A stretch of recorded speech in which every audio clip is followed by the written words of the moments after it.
Halo, gua Aim. Di video kali ini kita bakal kembali ngebahas Mangadai. Setelah kemarin kita udah ngebahas gimana strategi Ubukata dalam menghadapi Ottawa, dan di video kali ini kita bakal ngebahas bagaimana jalannya pertandingan. Dan tanpa basa-basi lagi, mari kita langsung masuk aja ke dalam pembahasannya.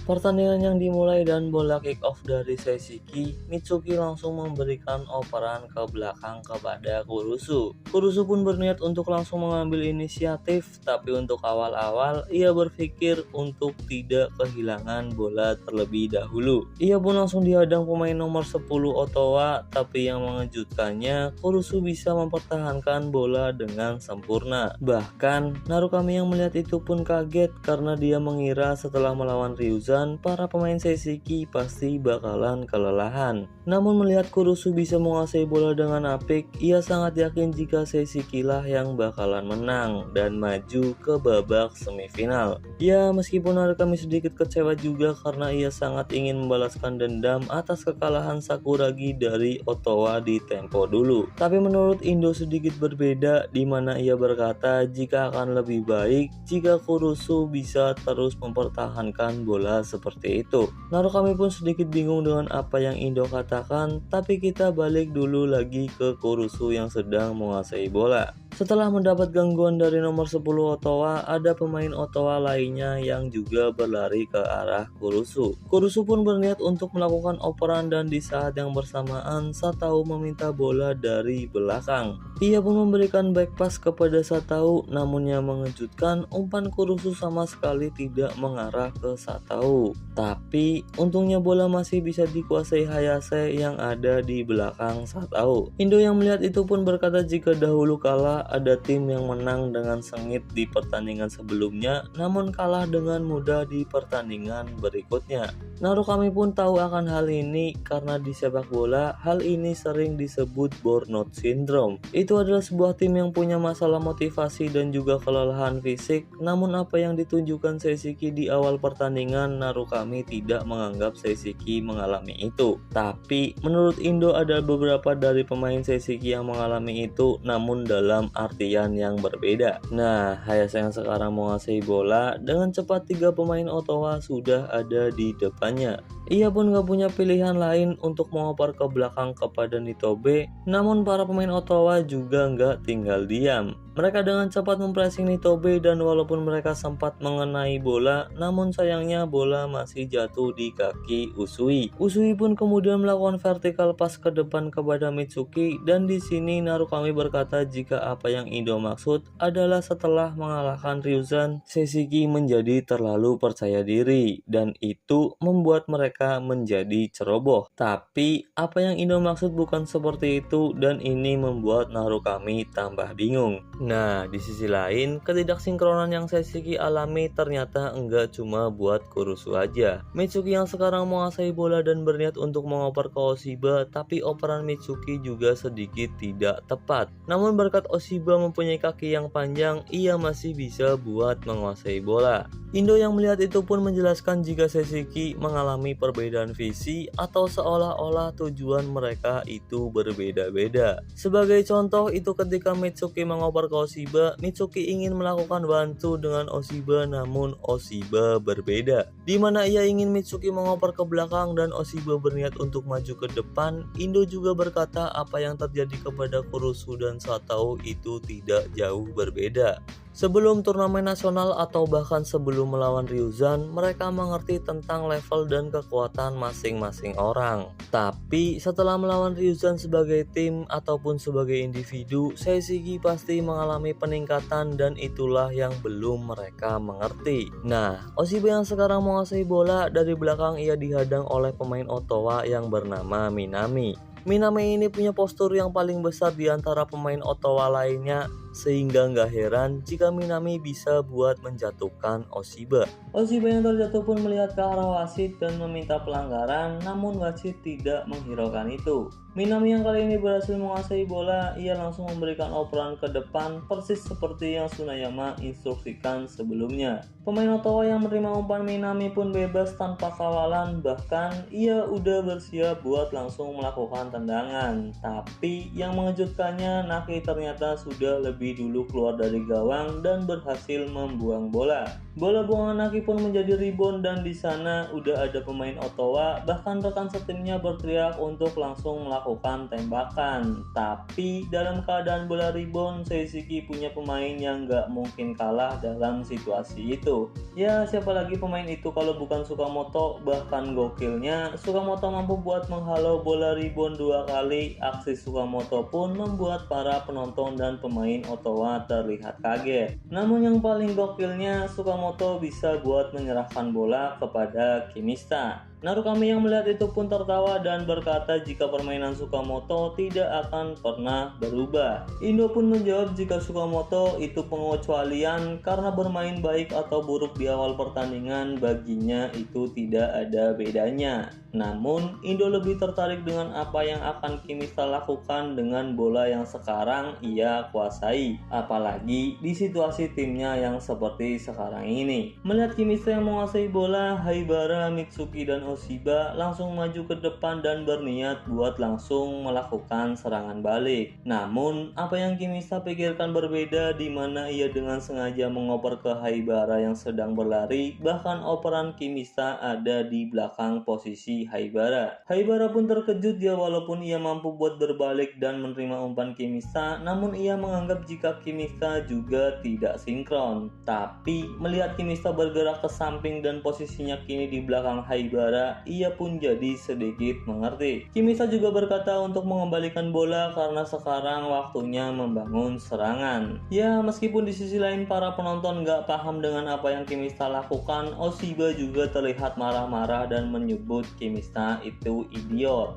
Namun Yuki menjelaskan kepada Sayuri jika Kimista mencoba untuk mengontrol permainan. Nah, para pemain Ottawa yang sudah tadi melakukan pressure tinggi melihat Kimista menguasai bola dengan bebas pun langsung memberikan tekanan, tapi dengan tenang Kimista mampu buat memberikan operan. Bahkan dia sendiri mengatur ritme permainan Seishiki. Hal ini pun membuat salah satu pemain Ottawa sadar jika Kimista sedang membangun ritme dan meminta mereka untuk segera mundur. Indo yang mengerti hal itu pun berkata jika Ottawa tidak bisa terus-menerus melakukan pressure tinggi, ia juga meminta Narukami untuk memperhatikan permainan Seishiki. Karena menurut Indo hal inilah yang membuat perbedaan antara permainan Seikan bahkan untuk Sakuragi juga. Dengan mengubah posisi para pemain melalui umpan-umpan pendek, Seishiki berhasil buat sedikit demi sedikit bergerak maju, dan yang lebih membuat Indo iri adalah melihat Kimista yang menjadi inti dari permainan Seishiki. Para pemain Seishiki pun secara nggak sadar sudah mulai tenang, bahkan mereka sudah maju di setengah lapangan. Dan di sisi lain, Himura malah terlihat kaget, tapi bukan karena melihat permainan Seishiki yang dikontrol Kimista, tapi ia sadar jika setiap umpan Seishiki melibatkan Sukamoto dan seolah-olah itu adalah hal yang sangat wajar. Taira dan Hyuga yang mendengar perkataan Himura pun kaget, tapi di samping itu Kimista yang menguasai bola, ia langsung mengirimkan umpan jauh kepada Haibara yang ada di sisi kanan.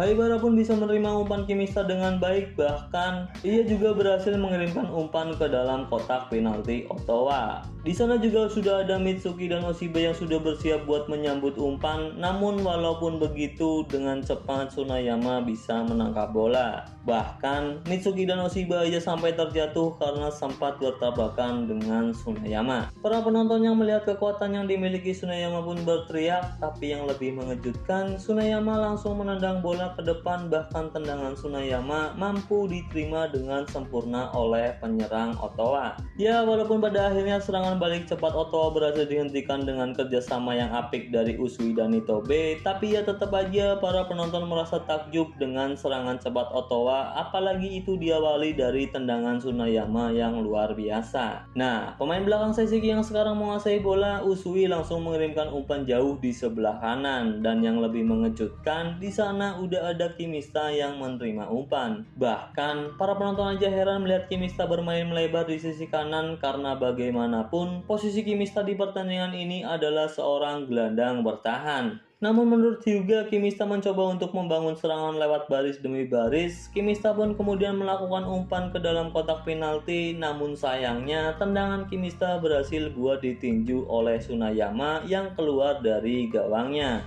Tapi entah mengapa bola kembali mengarah ke Kimista lagi, dan untuk kedua kalinya Kimista berhasil buat mengirimkan umpan ke tengah, bahkan kali ini Oshiba juga berhasil menyundulnya. Namun untuk kedua kalinya peluang Seishiki masih mampu buat digagalkan oleh Tsunayama, dan di sisi lain Ura berkata jika untuk sesaat ia seperti melihat Tsunayama keluar dari gawangnya lagi. Adiknya saya pun berkata bukan karena Tsunayama nggak mau keluar dari gawang, tapi dia nggak bisa, dan semua ini dikarenakan tendangan Kimista. Taira pun menjelaskan jika umpan Kimista yang pertama, Tsunayama sebenarnya tidak benar-benar bisa membuangnya dengan sempurna. Dan di kesempatan kedua, Kimista jadi tahu sejauh mana Tsunayama bisa pergi untuk keluar dari gawang. Kimista pun menendang dengan kuat dan cepat ke arah di mana bola tidak dalam jangkauan Tsunayama. Shimura yang mendengar itu pun terkejut karena dengan waktu yang sesingkat itu, Kimista bisa membidik ke arah mana dan menentukan jangkauan Tsunayama.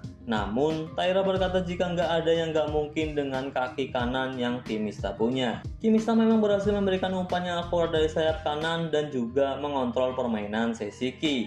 Namun, di sini Narukami bertanya-tanya jika Kimista akan tetap berada di sayap kanan, sebenarnya ia bertukar posisi dengan siapa. Indo pun gak menjawab dan meminta Narukami untuk memperhatikan jalannya pertandingan aja. Dan di dalam lapangan, saat Otowa mendapatkan bola, mereka langsung mengirimkan bola ke depan, tapi Tsukamoto berhasil melakukan intercept. Narukami yang melihat itu pun jadi paham jika Kimista bertukar posisi dengan Tsukamoto. Namun, Indo menjawab jika Tsukamoto tidak akan bisa menggantikan Kimista dalam membangun serangan. Emang fakta banget Tsukamoto di sini sedikit bingung untuk mengambil keputusan akan mengoper bola kepada siapa. Tapi beruntungnya Satao datang membantu Tsukamoto, bahkan Satao juga kemudian bisa buat mengirimkan umpan ke depan kepada Kurusu. Nah, Kurusu yang di pertandingan ini dipasang sebagai gelandang serang, tentu dia nggak bakalan dibiarkan bebas gitu aja. Bahkan di sini Kurusu terlihat dikawal dua pemain Ottawa, dan di sisi lain Kimista juga sekarang udah dapat penjagaan. Hal ini membuat Kurusu nggak bisa memberikan operan kepadanya dengan mudah. Kazuhiko yang melihat Kurusu masih terus bisa mempertahankan bola pun menilai jika Kurusu di pertandingan ini tidak seperti orang yang punya kemampuan fisik yang hebat. Namun entah mengapa Kazuhiko sendiri nggak bisa merebut bola darinya, dan menurut Kimista Kurusu itu nggak bisa diandelin karena selalu bisa kabur kemana aja. Namun berkat kemampuan itu Kurusu tetap bisa menguasai bola walaupun dari serangan monster. Kimista pun percaya bahwa Kurusu akan benar-benar bisa melakukannya, dan hal itu pun sangat terbukti ketika pemain yang menjaga Kimista maju dan berniat untuk ikut menekan Kurusu. Ia dengan cepat bisa memberikan operan kepada Kimista. Dan ini persis seperti yang sudah Indo katakan bahwa level setiap pemain Seishiki itu udah meningkat. Kurusu dengan kemampuan mempertahankan bola yang luar biasa, ditambah lagi sekarang ia bisa melarikan diri dari tekanan lawan. Tapi menurut Hoshina nggak cuma Kurusu aja yang udah level up, Tsukamoto dengan kemampuan mendapatkan bola rebound juga sudah berkembang. Bahkan Hoshina berkata jika serangan Seishiki ini dibangun dengan kombinasi mereka berdua. Narukami yang melihat jika sekarang Seishiki bisa terhubung pun terkejut, namun Indo menjelaskan jika Seishiki sudah membuang tujuan mereka yang berbeda-beda sebelumnya. Mereka tidak menggunakan taktik ini ketika melawan Ryuzan, yang berarti ini adalah strategi yang baru. Hal itu juga menunjukkan bahwa setiap pemain Seishiki menaiki tangga, atau bisa dibilang kemampuan individu mereka meningkat. Mereka tidak akan pernah puas dengan kemampuan yang mereka punya saat ini. Mungkin itulah kata-kata yang tepat untuk menggambarkan para pemain Seishiki yang sekarang. Narukami yang mendengar hal ini pun terkejut karena bagaimanapun taktik baru, apalagi itu cuma beberapa hari aja, pasti akan memiliki resiko yang besar. Indo juga nggak membantah fakta itu, apalagi setelah mengalahkan Ryuzan, Seishiki menjadi trending topik. Namun orang-orang yang ada di Seishiki tidak membiarkan para pemain mereka terbuai dengan berita itu. Seishiki terus menghadirkan taktik yang baru satu demi satu. Mereka juga menuntut untuk untuk para pemain memaksimalkan permainannya. Kedua hal inilah yang kemudian membuat Seishiki berevolusi atau bisa dibilang berkembang lebih cepat daripada tim lain. Nah, kita kemudian balik lagi ke dalam lapangan di mana Kimista yang menguasai bola. Ia terlihat sangat tenang, bahkan ia melihat Oshiba yang terus ditempel Minami, dan lewat tatapan itu keduanya seolah-olah berkomunikasi. Di sisi lain, Haibara yang membuka ruang dengan berlari di belakang Kimista dan meminta bola. Kimista tidak memperdulikan hal itu. Ia malah terlihat bersiap untuk melakukan umpan crossing, tapi saat pemain Oto bersiap buat memblok tendangannya, Kimista malah melakukan tipuan. Bahkan dengan epik ia kemudian melakukan umpan terobosan ke depan dan bisa diterima Oshiba yang sebelumnya berhasil lolos dari penjagaan Minami. Oshiba pun tinggal berhadapan dengan Tsunoyama, namun sialnya ada Motoyama yang kemudian melakukan tackle dari belakang dan berhasil menghentikan Oshiba. Ya, walaupun berkat itu juga Motoyama dianggap melakukan pelanggaran dan Seishiki dapat tendangan penalti. Tapi untuk Oshiba ini sebuah kesialan karena selangkah lagi ia bisa buat mencetak gol. Apalagi yang akan melakukan tendangan penalti itu Mitsuki, walaupun sebelumnya ada scene di mana Oshiba yang terlebih dahulu memegang bola. Mitsuki yang akan melakukan tendangan pun berkata kepada Kimista, apa Kimista ingat janji yang mereka udah buat. Menurut Mimin sih ini janji ketika Mitsuki masih kelas 2 dan Kimista masih tahun pertama. Waktu itu Seishiki berhasil dikalahkan, tapi Mimin lupa lawannya itu siapa. Namun dia animenya itu ada kok, coba tonton lagi animenya aja. Di sisi lain, Motoyama yang melakukan pelanggaran pun terlihat kesal, namun rekan setimnya nggak mempermasalahkan keputusan Motoyama. Karena menurut mereka nggak ada cara lain juga buat menghentikan Oshiba, apalagi Tsunoyama terlihat sangat siap untuk menggagalkan tendangan Mitsuki. Ini tentu akan jadi pertandingan yang seru banget, apalagi scene Mitsuki versus Tsunoyama ini juga akan memperlihatkan pertarungan 1 lawan 1 antara pemain yang masuk di daftar top 10. Dan kira-kira apa yang bakalan terjadi selanjutnya, tapi sayang banget pembahasan kita sampai sini dulu aja. Jadi bye bye.